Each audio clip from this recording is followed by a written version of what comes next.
अस्सलामुअलैकुम वरहमतुल्लाहि वबरकातुहू। जी मोहतरम सामीन और नाजरीन, आज हम बात करेंगे फ़ॉरेक्स ट्रेडिंग पर। फ़ॉरेक्स ट्रेडिंग क्या है? फ़ॉरेक्स असल में निकला है फॉरेन एक्सचेंज से। इन दोनों का ये मजमूआ है फ़ॉरेक्स। इसे OTC भी कहते हैं, ओवर द काउंटर। मतलब इसका ये होता है कि एक बंदा कोई चीज़ सेल कर रहा है और दूसरा परचेज़ कर रहा है। कोई बेच रहा है और कोई ख़रीद रहा है, कोई सेल कर रहा है और कोई बाय कर रहा है। और ये काम नक़दो नक़द हो रहा होता है, इसमें उधार नहीं है। ओवर द काउंटर इसलिए कहते हैं। तो वक्त गुजरने के साथ साथ जहाँ इंसानी तर्ज़ मुआशरत में तब्दीलियाँ आती हैं, वहाँ तर्ज़ मुआश में भी नए नए ज़रिए मुतारफ़ होते हैं। ज़ाहिर है, टेक्नोलॉजी हो, खेती बाड़ी हो, कोई भी चीज़ है उसके अंदर जिद्दत आती है। स्टॉक एक्सचेंज में आम आदमी की दिलचस्पी और रसाई के बाद फ़ॉरेक्स को मुतारफ़ करवाया गया। अगरचे फ़ॉरेक्स ट्रेडिंग ज़्यादा पुरानी नहीं, मगर ये सिर्फ बैंकों और मालियाती इदारों तक महदूद थी। इंटरनेट की आम आदमी तक रसाई के बाद फ़ॉरेक्स ट्रेडिंग के दरवाज़े भी आम आदमी के लिए खोल दिए गए। सैकड़ों ब्रोकर भी वजूद में आ गए।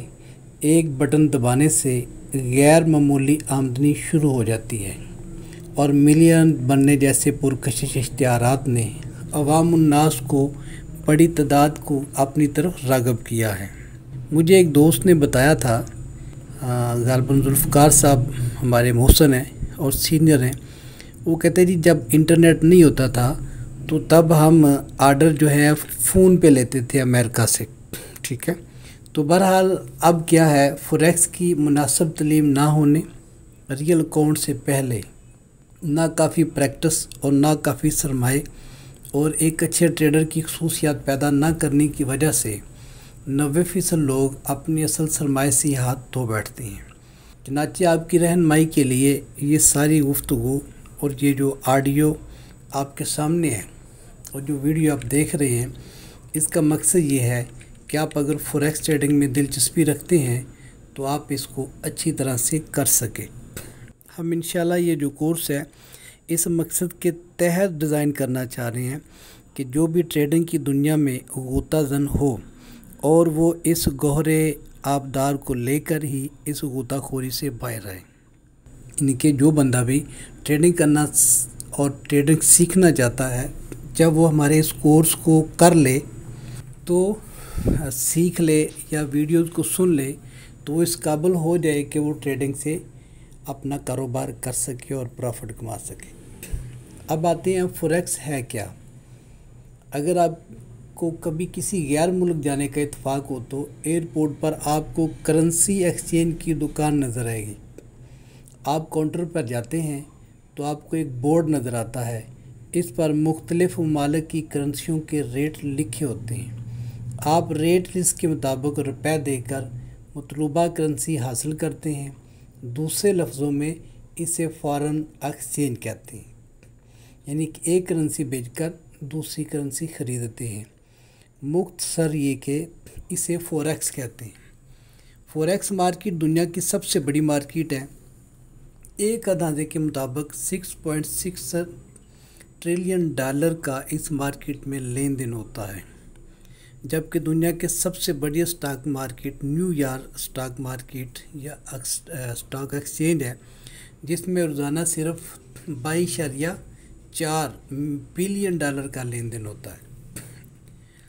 तो कहा यह जाता है कि दुनिया की सबसे बड़ी स्टॉक एक्सचेंज जो है वो न्यूयॉर्क, और उसके सामने पाकिस्तान की कराची की स्टॉक एक्सचेंज बिल्कुल एक छोटी सी मालूम होती है।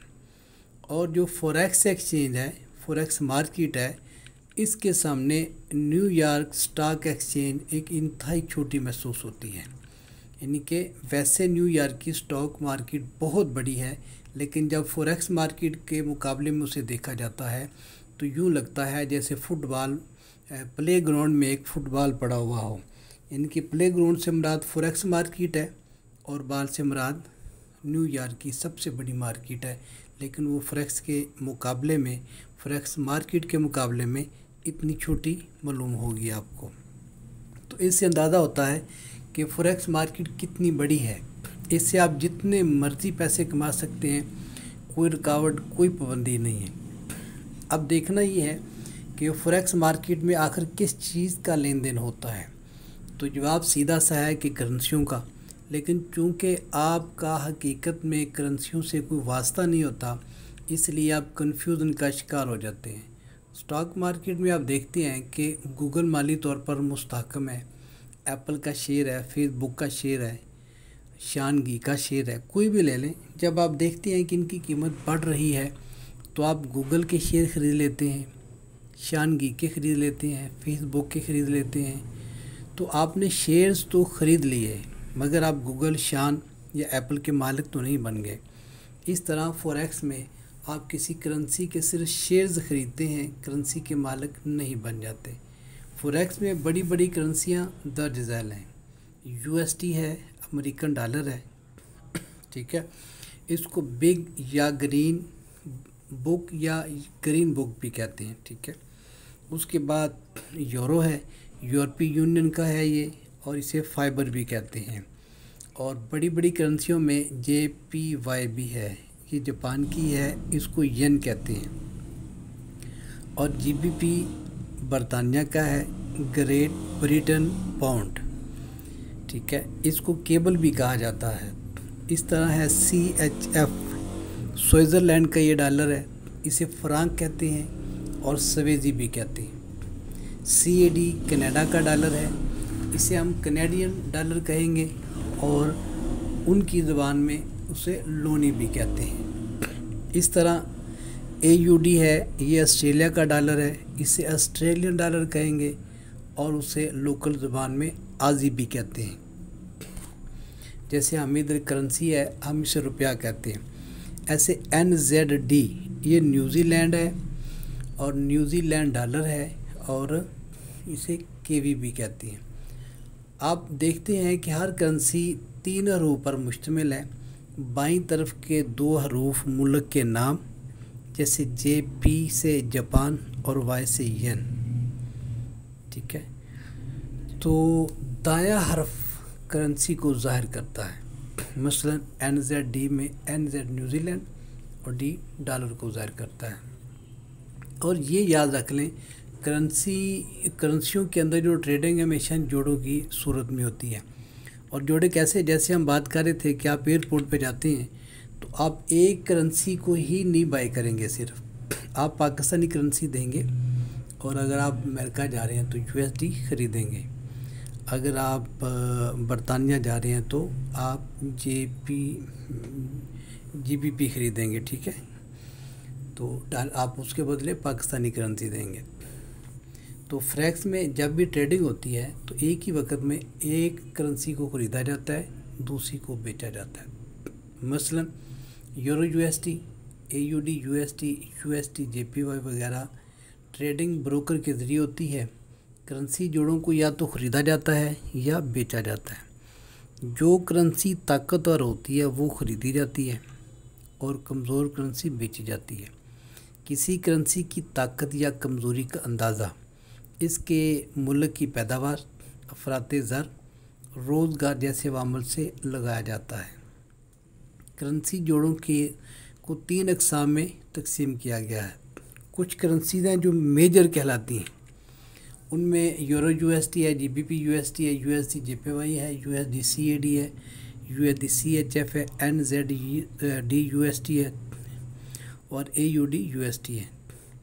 तो वो दोस्त जो ट्रेडिंग सीखना चाहते हैं, करना भी चाहते हैं, वो इन मेजर जोड़ों को अपनी डायरी पे लिख लें। उसके अलावा कुछ करेंसियाँ क्रॉस आ जाती हैं।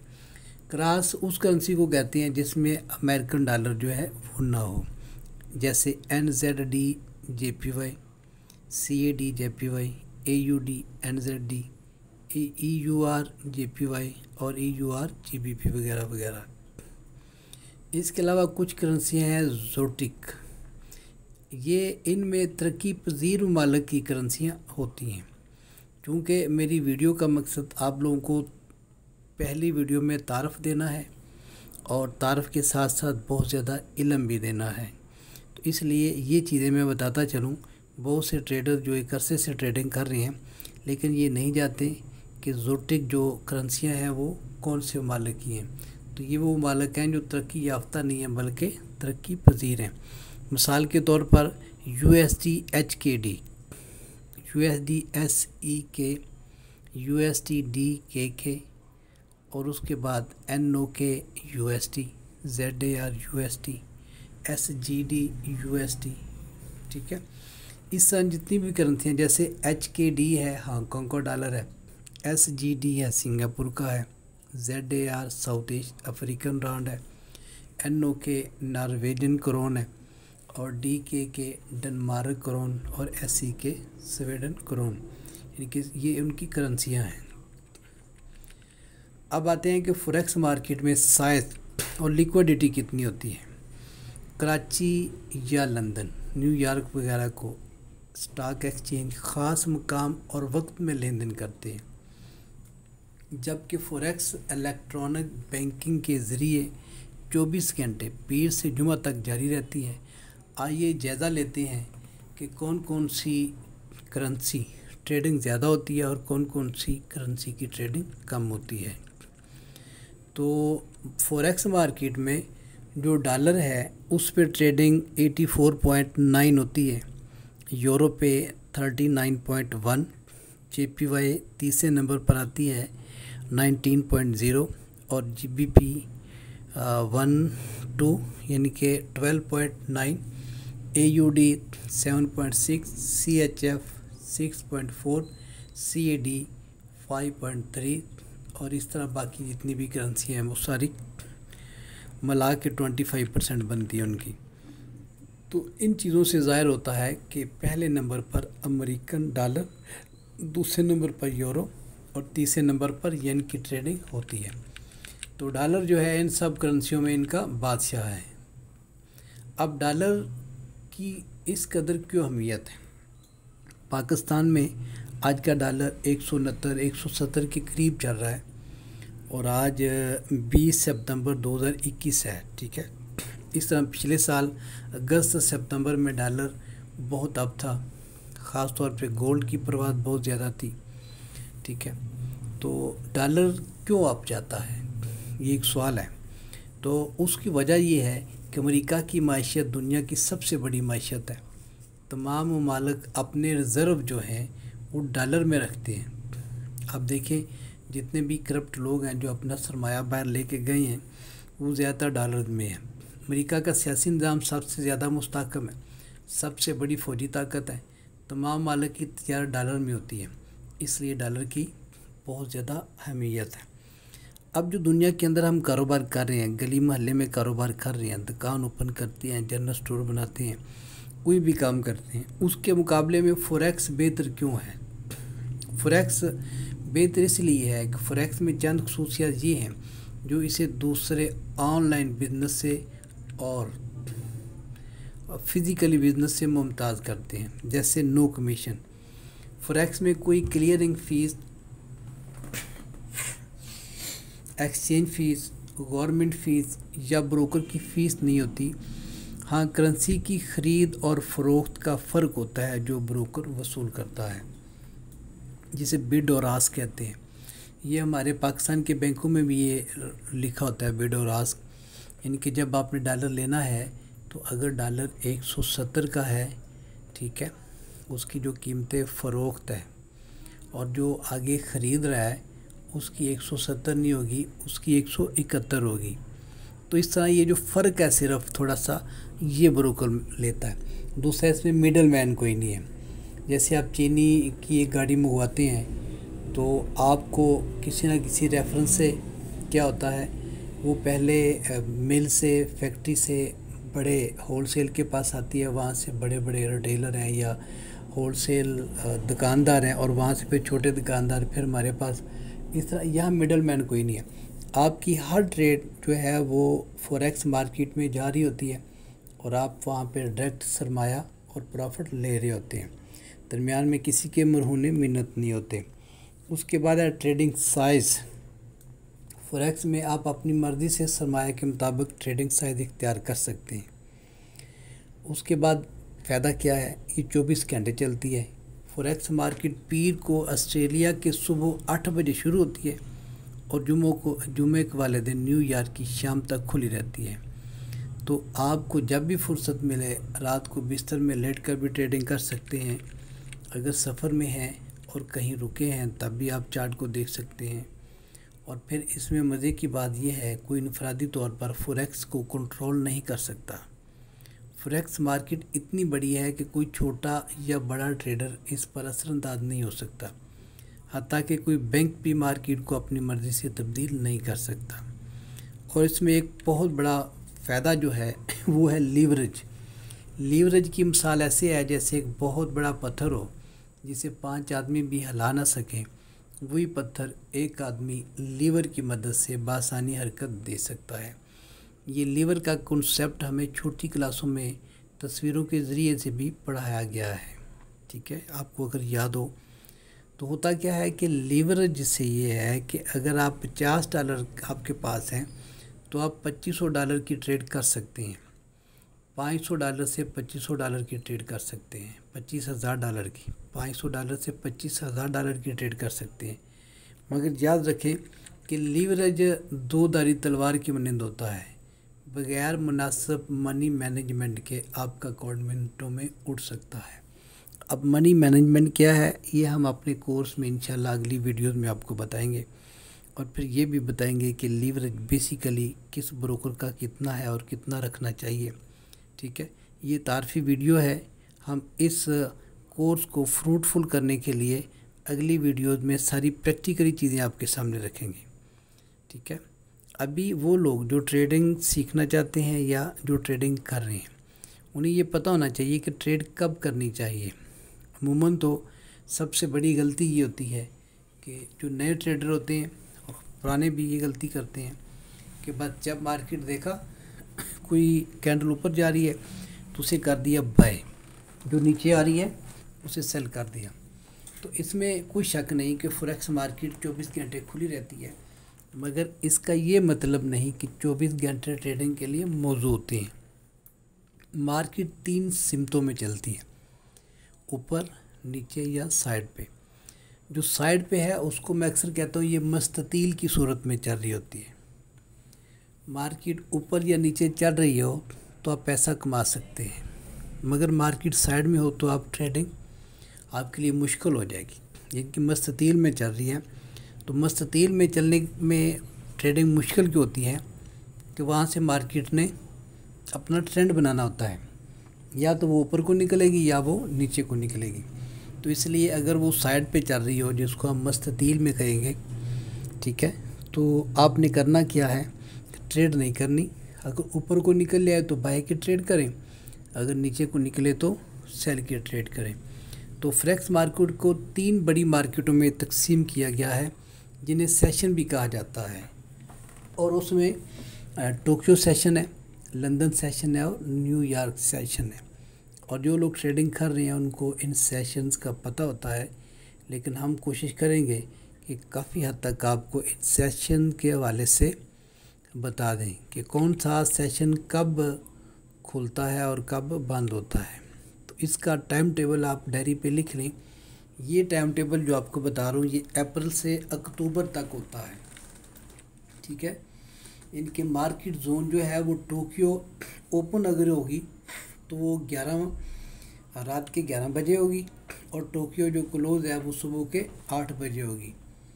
और इस तरह लंदन की जो मार्केट है वो ओपन सुबह 7 बजे होगी और लंदन क्लोज़ शाम 4 बजे होगी।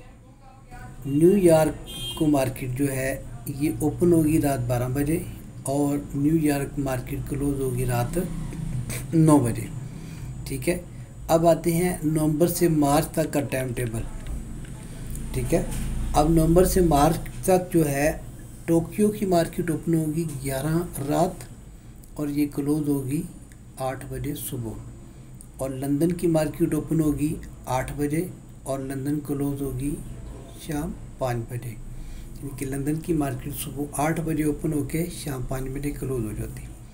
और न्यूयॉर्क जो है वो 1 बजे दोपहर, ठीक है, दोपहर 1 बजे वो ओपन होगी और उसके बाद 10 बजे रात को बंद हो जाएगी। एक मार्केट के क्लोज होने और दूसरी मार्केट के ओपन होने को ओवरलैपिंग कहते हैं। पहले टाइम टेबल में टोक्यो 8 बजे क्लोज होता है जबकि लंदन 7 बजे ओपन होता है। इस 1 घंटे में टोक्यो और लंदन दोनों मार्केटें खुली होती हैं और ट्रेडिंग ज़ोरों पे होती है। इस तरह लंदन 4 बजे क्लोज होता है जबकि न्यूयॉर्क 12 बजे ओपन होता है। इन 4 घंटों में ट्रेडिंग ज़ोरों पर होती है। अब आपने देखा होगा कि फॉरेक्स में लोग पिप बोल रहे होते हैं। पिप मीन यहाँ पॉइंट्स हैं। अमूमन किसी भी करेंसी में अशारिया के दाईं जानब 4 हिस्से होते हैं। अगर 5वां भी हो तो उसे हम माइक्रो पिप कहेंगे, पिप नहीं कहेंगे, ठीक है। और अक्सर ब्रोकर के साथ चूँकि अशारिया के बाद 5 पॉइंट हैं तो जो न्यू ट्रेडर होते हैं तो वो आखिरी इंसाबी काउंट कर रहे होते हैं। तो मैं उनको कहता हूँ सिर्फ 4 डिजिट ही आप बोला करें, 5वें को बोल लें क्योंकि वो माइक्रो होता है। मसलन 1.3324 जब प्राइस 1 पॉइंट आगे बढ़ती है 1.3325 तो हम कहते हैं 1 पिप का इजाफा हुआ है। ट्रेडर्स अमूमन नफ़ा नुकसान का हिसाब पिप्स के घटने बढ़ने से लगाते हैं। हर ट्रेडर के पिप की वैल्यू अलग अलग होती है। किसी का पिप 1 सेंट का होता है, किसी का पिप $1 का, किसी का पिप $10 का होता है। मसलन एक ट्रेडर का पिप $10 का हो और उसे 5 पिप मिले तो वो $50 कमा लेगा। इस तरह मैं बताता चलूँ कि जो इंस्टा फॉरेक्स में इसमें अगर $1 से आप ट्रेड करते हैं, इसको स्टैंडर्ड लॉट बोलते हैं, तो 1 पिप करेंसियों के अंदर $1 का होता है। इस तरह एक्सनेस है, FBS है, कबाना है, ऑक्टा वगैरह है, तो इनके 1 पिप जो हैं वो $10 के होते हैं। यानी कि अगर $1 से आप ट्रेड करते हैं तो उसे $10 नफ़ा या नुकसान होगा। अब हम हर मार्केट का सेशन में पिप्स की औसतन मूवमेंट का जायज़ा लेते हैं। लेकिन मेरा ख्याल है कि अब ऑनलाइन सेशन तो है नहीं, लाइव चल रहा होता तो आपसे मैं मशवरा कर लेता कि चलिए मैं आपको बता देता हूँ। बहरहाल करेंसी का जो जोड़ा है ना यूरो USD, ये औसतन टोक्यो सेशन में 76 पिप्स अप डाउन होगा, ठीक है। लंदन सेशन में 114 और न्यूयॉर्क में 92 पिप्स अप डाउन इसका होता है। ऐसे GBP USD है, टोक्यो सेशन में 92, लंदन सेशन में 127 यानी कि 127 और उसके बाद न्यूयॉर्क सेशन में 99। इस तरह बाकी करेंसियों का भी है लेकिन टाइम ज़्यादा लग जाएगा। और अगर फिर भी आपको ये चाहिए हो तो इंशाल्लाह हम आपको व्हाट्सएप नंबर देंगे जहाँ पे आपके सवालात क्लियर किए जाएंगे और फर्दर इंफॉर्मेशन आपको पहुँचाई जाएंगी।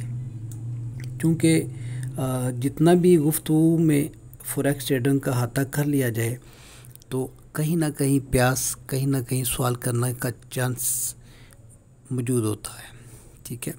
कोई भी चीज़ मुकम्मल नहीं होती और हर जगह पे तगय्युर मौजूद होता है। तो इंशाल्लाह हम आपके हर सवाल का जवाब व्हाट्सएप ग्रुप में आपको देंगे। तो जो टोक्यो सेशन है, सबसे पहले टोक्यो सेशन शुरू होता है।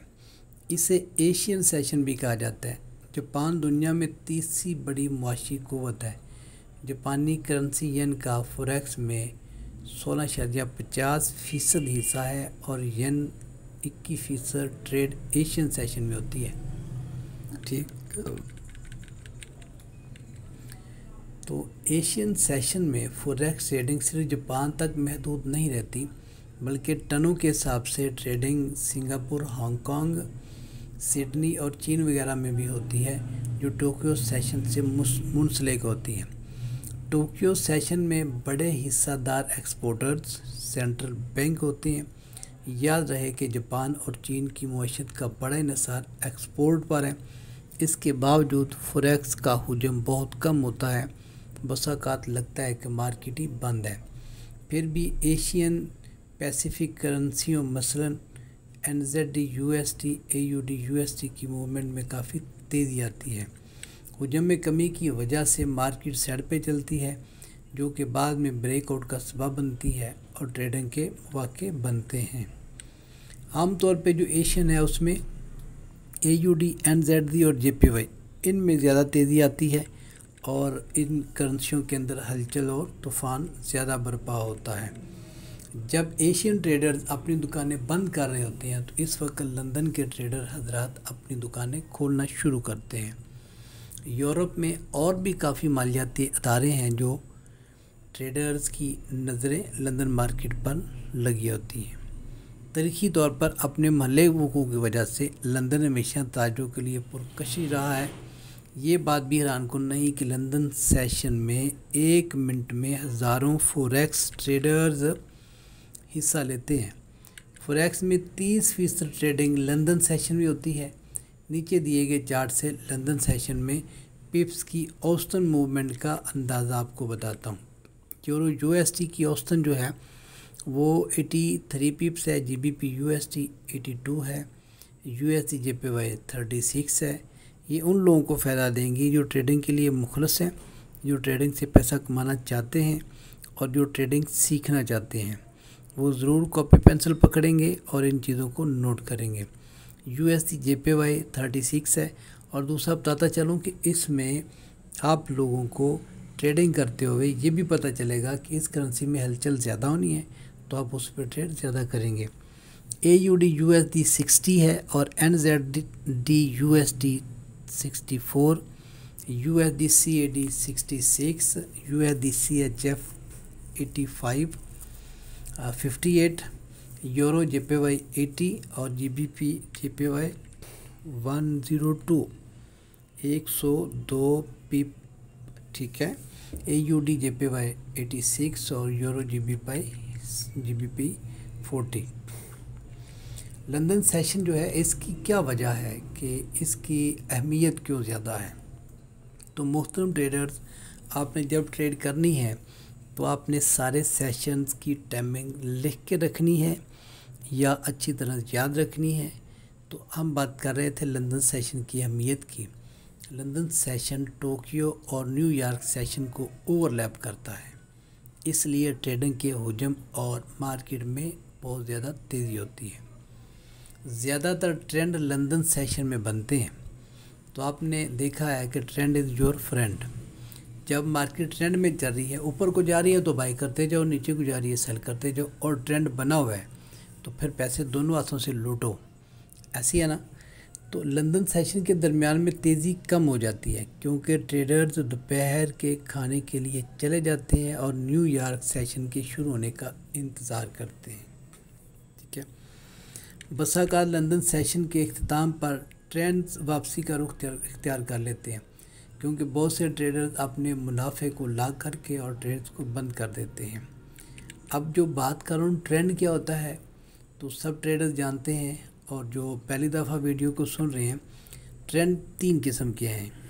ट्रेंड ऊपर को या नीचे को या साइड पे। साइड मतलब मुस्ततील चल रही है बराबर, यानी कि कैंडल कभी ऊपर नीचे, कभी ऊपर नीचे, कभी ऊपर नीचे। और ट्रेंड ऊपर को जा रहा है का मतलब एक कैंडल ऊपर को गई, दूसरी फिर ऊपर को, तीसरी फिर ऊपर को, ऐसी डाउन को जा रही है तो एक कैंडल डाउन, दूसरी डाउन, तीसरी डाउन। तो 3 किस्म के ट्रेंड हैं, ठीक है। इनको ज़हन में रखना है। कौन से जोड़े हैं जिन पर ट्रेडिंग ज़्यादा करनी चाहिए। ये बड़ा सर खपाया है मैंने दोस्तों के साथ कि भाई हर करेंसी में पंगा ना लो, हर एक पे ट्रेड ना करो। कोई एक करेंसी पकड़ लो, कोई 2 पकड़ लो, सिर्फ गोल्ड को पकड़ लो, सिर्फ क्रूड ऑयल को पकड़ लो। जगह जगह पे सर ना मारो, सर फट जाएगा और मगज भी अंदर से निकल जाएगा। तो मार्केट के हुजम और तेज़ी की मुनासबत से मेजर्स जो जोड़े हैं ना, वो है GBP USD, euro USD, USD JPY, USD CHF। इसकी ट्रेडिंग बेहतर रहती है क्योंकि इनके स्प्रेड्स यानी करेंसियों की ख़रीद और कीमत फ़रोख्त में फ़र्क कम होता है। आप क्रॉस करेंसियाँ मसलन यूरो JPY, GBP JPY वगैरह की ट्रेडिंग भी कर सकते हैं, मगर इनमें स्प्रेड ज़्यादा होता है। तो जो न्यू दोस्त हैं वो सोच रहे होंगे कि स्प्रेड क्या है।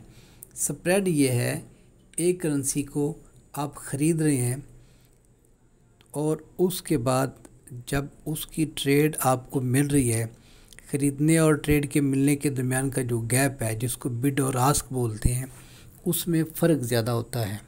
यानी कि इंस्टा के अंदर अगर यूरो यूएसडी का स्प्रेड 3 है और क्रॉस करेंसियों के अंदर 8 और 12 भी है, ठीक है। यानी कि 12 पिप तक आपको प्रॉफिट नहीं मिलता, उसके बाद मिलता है। इसमें 7 या 8 है, उसमें 8 पिप तक प्रॉफिट नहीं मिलता, उसके बाद मिलता है। तो इस तरह इन चीज़ों को जहन में रखना चाहिए। अब न्यूयॉर्क जब सेशन होता है तो उसके अंदर चंद काबिल ज़िक्र बातें हैं जो कि ट्रेडर्स नहीं जानते, और आप इसको अच्छी तरह ज़हननशीं कर लें कि न्यूयॉर्क सेशन के पहले चंद घंटों में लंदन सेशन के साथ ओवरलैपिंग की वजह से मार्केट में तेज़ी ज़्यादा होती है। ओवरलैपिंग क्या है जी? ओवरलैपिंग ये है, एक मार्केट बंद हो रही है 6 बजे, ठीक है, और दूसरी मार्केट 5 बजे ही ओपन हो गई है। अब 6 बजे तक तो पहली मार्केट चलेगी ना, तो दूसरी मार्केट भी 5 बजे ओपन हुई, तो 6 बजे तक 2 मार्केटें इकट्ठी चली। तो जो 5 बजे ओपन हुई है वो ओवरलैपिंग कर रही होती है। 2 मार्केटें जब इकट्ठी ओपन हो जाती हैं तो पूरे फॉरेक्स मार्केट के अंदर हलचल ज़्यादा होती है। न्यूयॉर्क की दूसरी खूबी यह है कि शुरू के चंद घंटों में अक्सर अहम नोयत की खबरें रिलीज़ होती हैं जो मार्केट पे असरअंदाज होती हैं। नंबर तीसरी खूबी क्या है? जुमे के दिन दोपहर के वक्त मार्केट सुस्त होनी शुरू हो जाती है, क्योंकि एशियन और लंदन मार्केट्स पहले से ही बंद हो चुकी होती हैं, ठीक है। इन चीज़ों को ज़हन में रखें। कभी ऐसा नहीं भी होता, लेकिन अक्सर ऐसा होता है। अब सबसे बड़ा सवाल यह है कि फॉरेक्स में पैसे कैसे कमाया जाता है। जो मेन चीज़ है, जो फॉरेक्स में आने की मेन रीज़न बनती है, वो ये है कि फॉरेक्स में पैसा कैसे कमाया जाता है। तो फॉरेक्स में किसी करेंसी को या तो ख़रीदा जाता है या फिर बेचा जाता है। मिसाल के तौर पर यूरो यूएसडी की कीमत है 1.3233, 1.3233 है यूरो यूएसडी की कीमत। आप अंदाज़ा लगाते हैं कि यूरो की कीमत में इजाफा होगा। आप इस जोड़े को ख़रीदते हैं, चंद घंटों या चंद मिनटों बाद कीमत 1.3283 1.3283 हो जाती है। आप ट्रेड क्लोज़ कर देते हैं, आपने 50 पिप्स कमा लिए। अगर आपका एक पिप $1 का हो तो आपने $50 कमाए। इस तरह GBP USD की इस वक्त कीमत जब आपने ट्रेड लगाई है, फ़र्ज करें अगर 1.6187 है, आप अंदाज़ा लगाते हैं कि पाउंड की कीमत गिर रही है। आप इस जोड़े को बेचते हैं, यानी कि सेल करते हैं। चंद मिनटों या घंटों बाद कीमत 1.6137 यानी कि 1.7137 हो जाती है, तो आप ट्रेड क्लोज़ कर देते हैं। आपने $50 कमा लिए अगर आपका एक पिप $1 का हो तो, ठीक है। तो ये चीज़ें ज़हननशीं करते हुए इन चीज़ों को लिखते जाएं और इसका आपको फ़ायदा होगा। और ये भी याद रखें, फॉरेक्स मार्केट में जो पहले करेंसी होती है उसे बेसिक करेंसी कहते हैं और दूसरी को कोट करेंसी कहते हैं, ठीक है। और बाईं तरफ वाली करेंसी जो है वो बेस और दाईं तरफ वाली करेंसी को क्वांटर या कोट करेंसी कहा जाता है। ट्रेडिंग करते वक्त बेस करेंसी को बुनियाद बनाया जाता है। मिसाल के तौर पर GBP USD अगर इस जोड़े को ख़रीदना हो तो GBP को ख़रीदा जाएगा, और अगर इस जोड़े को बेचना हो तो GBP को बेचा जाएगा, ठीक है। अब यह है कि ट्रेडिंग में किस चीज़ को मद्देनज़र रखा जाए, तज्ज़िया कैसे किया जाए, एनालिसिस कैसे किया जाए। एनालिसिस कितनी किस्म के हैं, ठीक है। एनालिसिस 3 किस्म के हैं और इनमें 2 बहुत अहम हैं। उन 2 में से फंडामेंटल और टेक्निकल, ये 2 एनालिसिस हैं। तीसरा होता है सेंटिमेंटल एनालिसिस, वो बहुत एक्सपर्ट लोग करते हैं, ठीक है। और फंडामेंटल और टेक्निकल, ठीक है। फंडामेंटल एनालिसिस चंद मिसालों से आपको मैं समझाता हूँ। यूरो यूएसडी आप देखते हैं कि अमेरिका में बेरोज़गारी की शरह ज़्यादा है, या मजमूई पैदावार में कमी हुई है, या बरामदात में कमी हुई है। तो इसका मतलब है डॉलर कमज़ोर हुआ है। डॉलर कमज़ोर हुआ तो यूरो बेहतर हुआ, तो लामहला हम यूरो ख़रीदेंगे, यानी यूरो यूएसडी ख़रीदेंगे। अगर बेरोज़गारी में कमी हुई है, या मजमूई पैदावार में इजाफ़ा हुआ है, या बरामदात में इजाफ़ा हुआ है, तो इसका मतलब है डॉलर मजबूत हुआ है। डॉलर मजबूत हुआ तो यूरो कमज़ोर, तो लामहला हम यूरो बेचेंगे, यानी कि यूरो यूएसडी बेचेंगे। दूसरे लफ्ज़ों में यूरो यूएसडी शार्ट होंगे। ठीक है, इसको ज़हन में रखना है। और दूसरे एक और चीज़ है लॉट साइज़। ठीक है, फैक्ट्री वाले भी लॉट उठाते हैं, इस तरह भी लॉट होती है। लॉट जो है जो फॉरेक्स की ट्रेडिंग की वैल्यू को ज़ाहिर करता है। 3 तरह की लॉट्स होती हैं। माइक्रो लॉट में 1 पिप 10 सेंट का होता है। इन ट्रेडिंग में आपको फ़ी पिप 10 सेंट का फ़ायदा होता है या 10 सेंट का नुकसान होता है। मिनी लॉट, इसमें 1 पिप $1 का होता है। इन ट्रेडिंग में आपको फ़ी पिप $1 का फ़ायदा होता है या $1 का नुकसान होता है। इस तरह स्टैंडर्ड लॉट, इसमें 1 पिप $10 का होता है, यानी ट्रेडिंग में आपको फ़ी पिप $10 का फ़ायदा होता है या $10 का नुकसान होता है। इसके बाद आते हैं ऑर्डर्स। कितनी किस्म के ऑर्डर हैं? मार्केट ऑर्डर, ये इंशाल्लाह हम अगली वीडियोस में आपको प्रैक्टिकली करके सिखाएंगे, लेकिन आपने इनका कंसेप्ट आज ही अपने ज़हन में बैठा लेना है ताकि अगली वीडियोस में प्रैक्टिकली सीखते हुए आपको समझ आ जाए। मार्केट ऑर्डर क्या है? मार्केट में मौजूद रेट में किसी करेंसी की ख़रीदो फरोख्त को मार्केट ऑर्डर कहते हैं। आपके प्लेटफार्म में जो करेंसी रेट ज़ाहिर हो रहे हैं, इन पर अगर कोई ट्रेड करते हैं तो इसे मार्केट ऑर्डर कहते हैं। स्टॉप ऑर्डर क्या है? इसे पेंडिंग ऑर्डर भी कहते हैं। इसमें मौजूद रेट से या तो ऊपर बाय किया जाता है या फिर मौजूद रेट से नीचे सेल किया जाता है। मिसाल के तौर पर यूरो यूएसडी की मौजूदा कीमत है 1.3070। आप चाहते हैं कि जब ये 1.3050 पे पहुँचे तो आप सेल करें। इसलिए या तो आप कंप्यूटर के सामने बैठकर इंतज़ार करेंगे या स्टॉप ऑर्डर लगा देंगे। जब प्राइस 1.3050 पे पहुंचेगी तो आपकी ट्रेड खुद ब खुद ओपन हो जाएगी। ऐसे है लिमिट ऑर्डर, इसमें मौजूद रेट से नीचे बाय किया जाता है या मौजूद रेट से ऊपर सेल किया जाता है। मिसाल के तौर पर यूरो यूएसडी की मौजूदा कीमत है 1.3070। आप चाहते हैं जब ये 1.3020 पे पहुँचे तो आप बाय करें। इसके लिए लिमिट ऑर्डर लगा दें। जब प्राइस 1.3020 पे पहुँचेगी तो आपको बाय ट्रेड खुद ब खुद ओपन हो जाएगी। ठीक है, अब ये जो मार्केट है इतनी बड़ी है और सरमायादार का सरमाया इसमें डूब भी सकता है। इससे बचने के लिए क्या करना चाहिए? हर फॉरेक्स ब्रोकर आपको अपने प्लेटफार्म पर फ्री प्रैक्टिस की सहूलत मुहैया करता है ताकि रियल अकाउंट शुरू करने से पहले आप कोई ट्रेडिंग सिस्टम बना लें। आप समझ लें कि ट्रेडिंग किस तरह ओपन करते हैं, कैसे क्लोज़ करते हैं, किन चीज़ों का ख्याल रखा जाता है। जब तक आप प्रैक्टिस अकाउंट में कामयाब नहीं हो जाते, इस वक्त तक रियल अकाउंट के बारे में सोचना नहीं चाहिए, लेकिन अक्सर लोग ऐसा नहीं करते।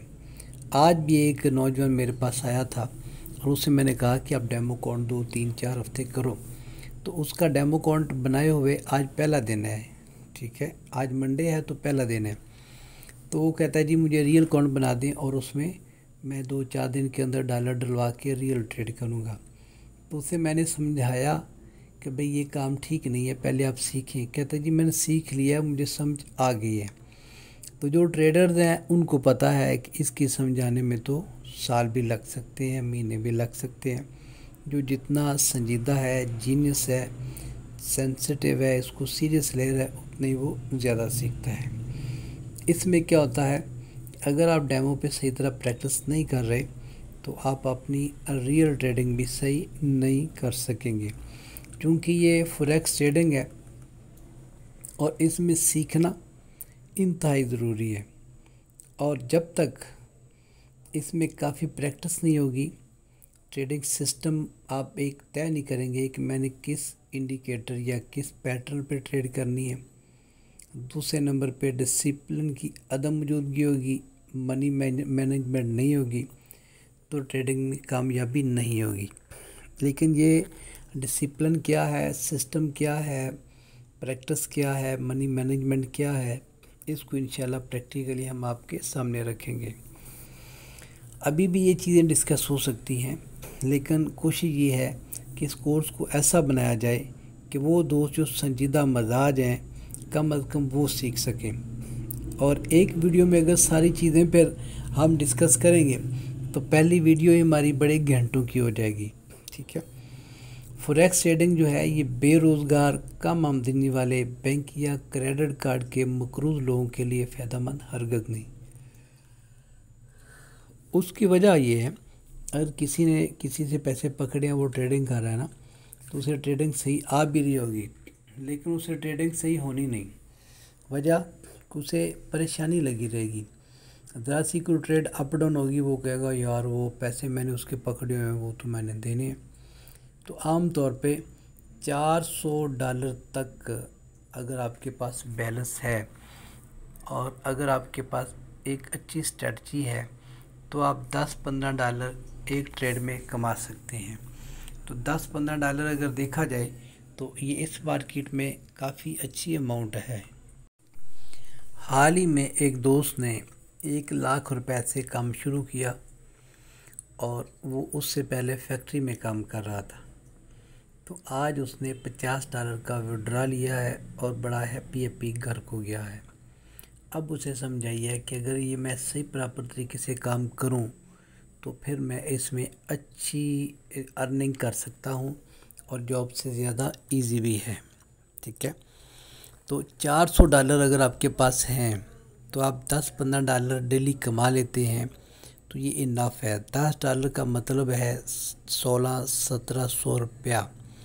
और ट्रेडिंग करते हुए आप जानते हैं कि $10 के लिए बाज़ का आपको जस्ट चंद मिनट्स ही लगते हैं या 1-2 घंटे लग जाते हैं, और वो भी आप इजी, कोई बुनियादें नहीं खोदनी पड़ती, कोई कढ़ाई सर पे उठानी नहीं पड़ती, कोई पेंट को सिलाई नहीं लगानी पड़ती।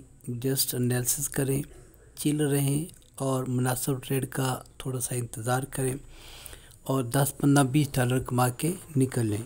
500 से $1000 तक अगर हूँ तो पार्ट टाइम आमदनी का इसे ज़रिया बनाया जा सकता है।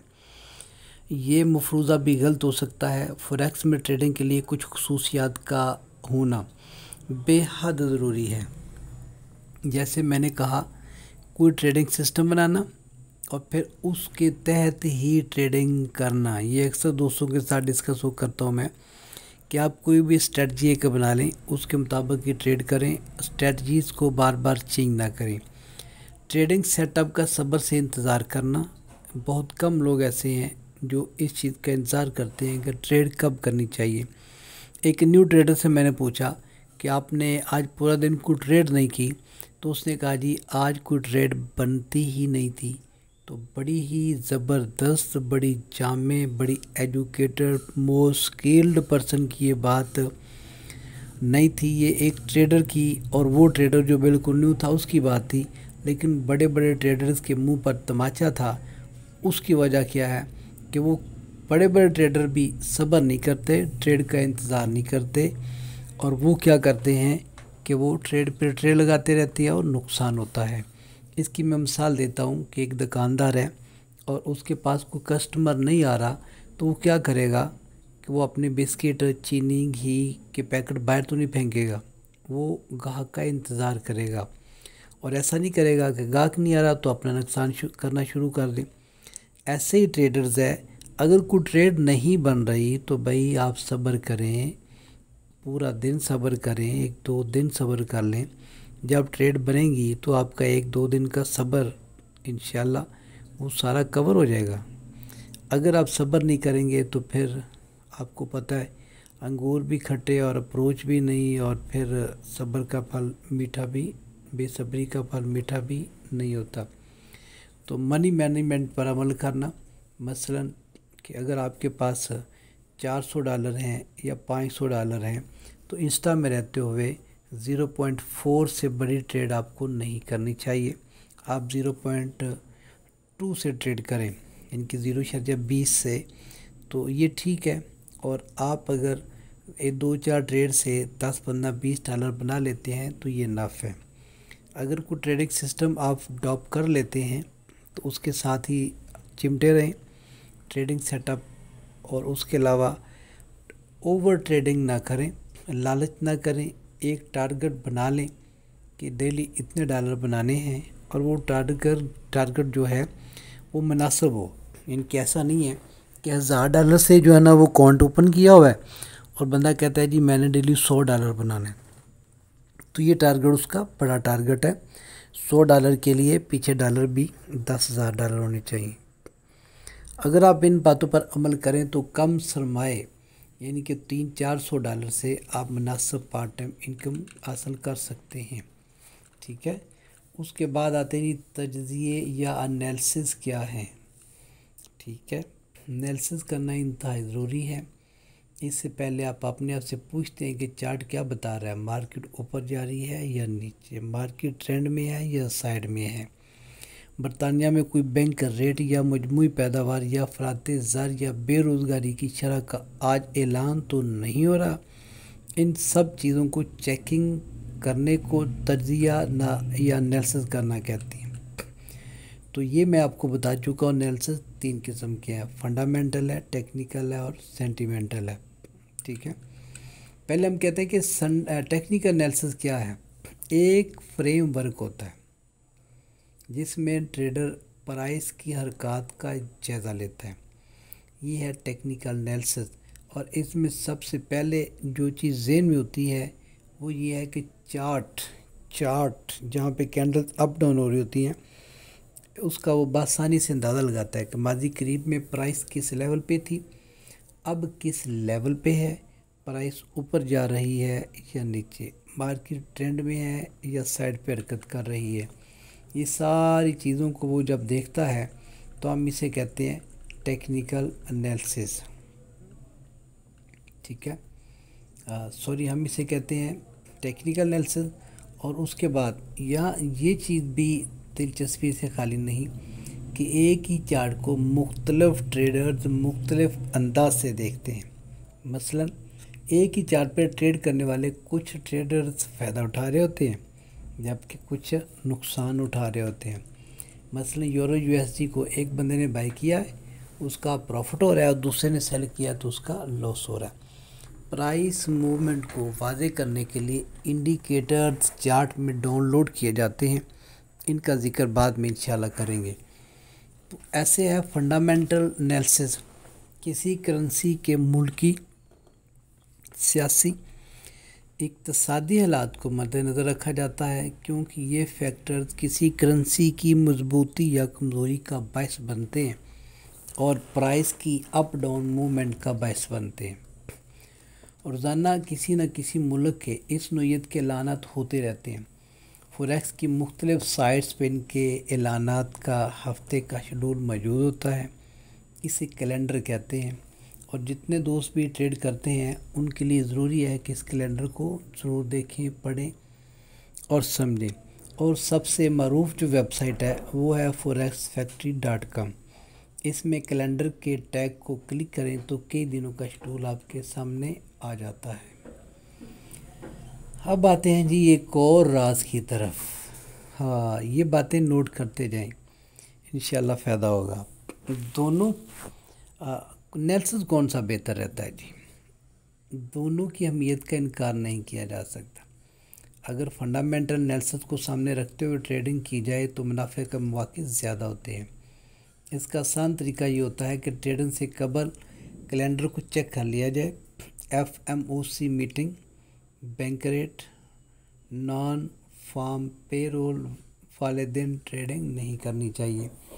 दूसरे अहम नोयत के ऐलान हो तो कम अज़ कम 1 घंटा पहले ट्रेडिंग रोक देनी चाहिए। अगर आप प्रोफेशनल ट्रेडर बनना चाहते हैं तो फंडामेंटल एनालिसिस में दिलचस्पी पैदा करें। और मैं अक्सर दोस्तों को बात कर फॉरेक्स सेक्टर की वो टाइमिंग सेंड करता हूं, तो मैं ये भी करता हूं कि आपने इस दौरान ट्रेड नहीं करनी बल्कि मार्केट के अप डाउन को आपने चेक करना है और एंजॉय करना है कि मार्केट जो है कैसे अप डाउन छलांगे लगा रही है। ठीक है, अब आते हैं सपोर्ट और रेजिस्टेंस क्या है। मार्केट के अंदर और फॉरेक्स मार्केट के अंदर सपोर्ट और रेजिस्टेंस इंतहाई ज़रूरी है। प्राइस ऊपर जाए या नीचे सीधी लाइन में नहीं चलती बल्कि जिग जैग की तरह चलती है। कुछ मूवमेंट के बाद वापस एक ख़ास मकाम से वापस मुड़ जाती है, कुछ देर यहाँ रुकने के बाद दोबारा अपना सफ़र शुरू करती है। इस ख़ास मकाम को सपोर्ट या रेजिस्टेंस कहते हैं। इस बात को अच्छी तरह से दोबारा सुने और फिर इसको ज़हननशीं करें और ये तस्वीर में देखें कि सपोर्ट और रेजिस्टेंस आपको कैसे नज़र आ रही है। ठीक है,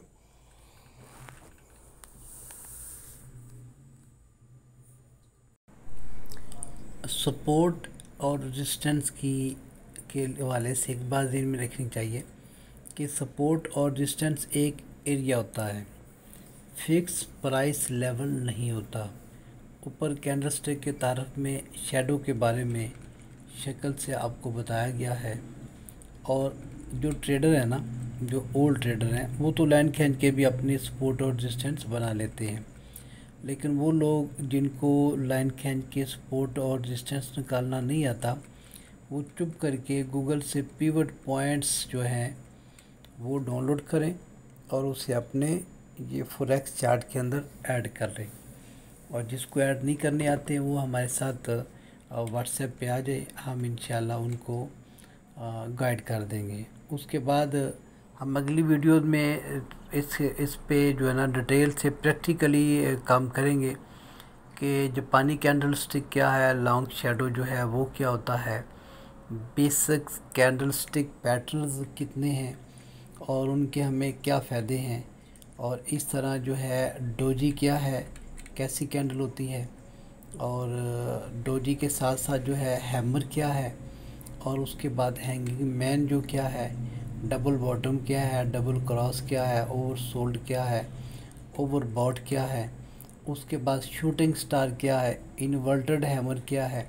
ये इंशाल्लाह हम प्रैक्टिकली आपको बताएंगे, तो इसका जो है ना आपको बहुत ज़्यादा फ़ायदा होगा इंशाल्लाह।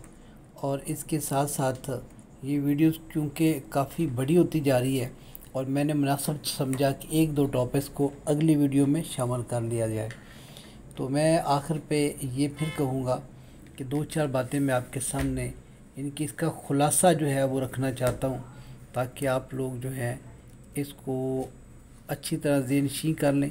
और ज़हननशीं करने का हमें फ़ायदा ये होगा कि गलतियाँ कम होंगी। ठीक है, इसका ख़ुलासा ये है जी, अगर आपके पास $1000 हो तो इंस्टा फॉरेक्स पे ट्रेड करते हुए हाईएस्ट वॉल्यूम क्या होना चाहिए, तो हाईएस्ट वॉल्यूम $1 होना चाहिए। स्टैंडर्ड लॉट जो है वो आपका 1 होना चाहिए। ये हाईएस्ट की बात कर रहा हूँ। वैसे आप 0.5 से यानी कि 0.50 से सेल बाई करते रहे तो ये बेस्ट है करेंसियों पर। और गोल्ड पर हाईएस्ट वॉल्यूम 0.5 होना चाहिए आपका। वैसे अब ये है कि 0.01 या 0.02 से ही ट्रेड करें तो बेस्ट है, लेकिन कभी ये अगर आपने छक्का मारना हो तो फिर आप 0.05 से ट्रेड कर सकती हैं। ठीक है, अगर आपके पास है ही सिर्फ $100 तो इंस्टा फॉरेक्स में करेंसियों पर मार्केट करते हुए बड़े से बड़ा वॉल्यूम जो है $100 वाले अकाउंट पे 0.10 का होना चाहिए। और स्टॉप लॉस जो है ये ज़रूरी होना चाहिए। मैं 2 दिन पहले एक डॉक्टर साहब को ये बता रहा था कि भाई एक नहर जो चल रही होती है ना, उसके अंदर से मुख्तलिफ़ खाले निकल रहे होते हैं, लेकिन नहर चलती रहती है। एक खाला निकलता है, दो निकलते हैं, बहुत से निकलते हैं, लेकिन नहर के पानी में थोड़ी बहुत ही कमी के साथ ऐसा नहीं होता कि पूरी नहर ही खुश्क हो जाए। उनको बता मैं ये रहा था स्टॉप लॉस के हवाले से कि उसका फ़ायदा क्या है। मैंने कहा एक स्टॉप लॉस का मतलब ये है कि आपने एक नहर से एक खाला निकाल दिया है, ठीक है। तो स्टॉप लॉस लगाएंगे तो क्या होगा, जैसे एक खाला एक नहर के पानी को सेपरेट अलग ले जाता है और नहर के पानी को नुकसान होता है, उसके हजम में उसकी मकदार में कमी आती है, लेकिन नहर को देखने वाला ऐसे देख रहा होता है कि जैसे नहर सही बह रही हो। ऐसे स्टॉप लॉस का कंसेप्ट जो है बड़ा अच्छा है। ये ऑटो लग जाते हैं। अगली वीडियोज़ में हम आपको ऑटो लगाना सिखाएंगे मोबाइल पे और कंप्यूटर दोनों पे इंशाल्लाह, कि स्टॉप लॉस जो है वो ऑटो कैसे लगते हैं, ठीक है। लेकिन स्टॉप लॉस का इस्तेमाल लाजमी करना चाहिए। मैं फिर कहूँगा हमारे जितने दोस्त हैं जो हमारे साथ ट्रेडिंग करते हुए अटैच हैं और जो न्यू ट्रेडर हैं जो पहली दफ़ा ट्रेड कर रहे हैं, स्टॉप लॉस के बगैर ट्रेड ना करें। उससे ये होता है 2, 4, 5, 10 डॉलर का नुकसान तो हो जाता है, मगर आपकी बाकी बहुत बड़ी अमाउंट सेव रहती है, ठीक है। बुलिंगर बैंड जो है इनका इस्तेमाल करें, मूविंग एवरेज है, और एक हम इंडिकेटर देते हैं मैजिक डॉट्स, जो लोग कंप्यूटर पे ट्रेड करते हैं फ्री हम दे रहे हैं। मैजिक डॉट्स क्या है, एक लाइट नीचे को जलती है नीली, और जब नीचे नीली लाइट जले चार्ट पे या ज़ाहिर हो जाए तो इसका मतलब है कि यहाँ से मार्केट अप होगी। अगर रेड लाइट है वो ऊपर जले तो उसका मतलब है कि मार्केट डाउन जाएगी। और इंडिकेटर जितने भी हैं ये बनाए तो ट्रेडर्स के फ़ायदे के लिए जाते हैं, और बाज़ औक़ात इनके अंदर वो 100% रिज़ल्ट नहीं भी आते, ठीक है। लेकिन इसके अंदर 100% अगर रिज़ल्ट लेने हैं, हमने इंडिकेटर भी लगाए हुए हैं, तो फिर हम क्या करें, मार्केट के ट्रेंड को फॉलो करें, ठीक है। अगर एक ट्रेंड डाउन है तो आप उसके उल्ट बाय लगा के नहर के आगे या दरिया के आगे बंद नहीं बांध सकते।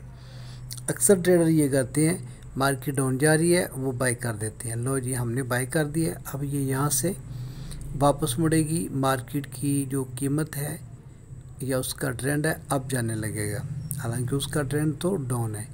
आपके बाय करने से वो ट्रेंड अप नहीं जा सकता, ठीक है। और जैसे पहले मैंने कहा, क्योंकि ये खुलासा रख रहा हूँ, अगर मार्केट मुस्ततील में चल रही है, साइड पे चल रही है, तो कभी ट्रेड ना करें, बल्कि ऐसा करें कि आप ट्रेंड के बनने का इंतज़ार करें, और ट्रेंड जब बनते हैं तो ट्रेंड इज़ योर फ्रेंड, इंशाल्लाह आपको फ़ायदा होगा। ट्रेडिंग करने से पहले करेंसी न्यूज़ लाजमी देनशी करें, यानी कि फॉरेक्स फैक्ट्री पे अगर यूएसडी की कोई न्यूज़ आनी है, रात के फर्द करते हैं 10 बजे और आप ट्रेडिंग कर रहे हैं यूएसडी पे और यूएसडी की ही न्यूज़ आनी है, तो आप 9 बजे तक ट्रेड करके साइड पे हो जाएं, न्यूज़ के आने का इंतज़ार करें। अगर तो आप बहुत एक्सपर्ट हैं, न्यूज़ के आने से पहले ही आपको पता है कि ये डॉलर की कीमत बढ़ेगी या गिरेगी, तो आप ट्रेड पहले ही लगा सकते हैं, पेंडिंग आर्डर भी लगा सकते हैं।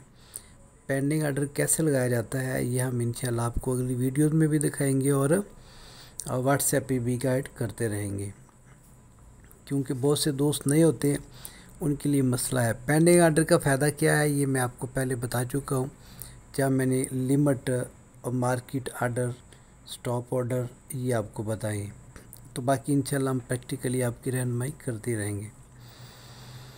उसके बाद क्या है, करेंसी न्यूज़ आपने ज़हनशी कर लेनी है। कन्फर्म ट्रेड नज़र ना आ रही हो तो सब्र करें, एंट्री ना करें, ठीक है। और जितना आपने इन्वेस्टमेंट किया हुआ है उसका माहाना प्रॉफिट ज़हन में रखें। 1 लाख किया है तो उसका माहाना कितना बनता है, 10%।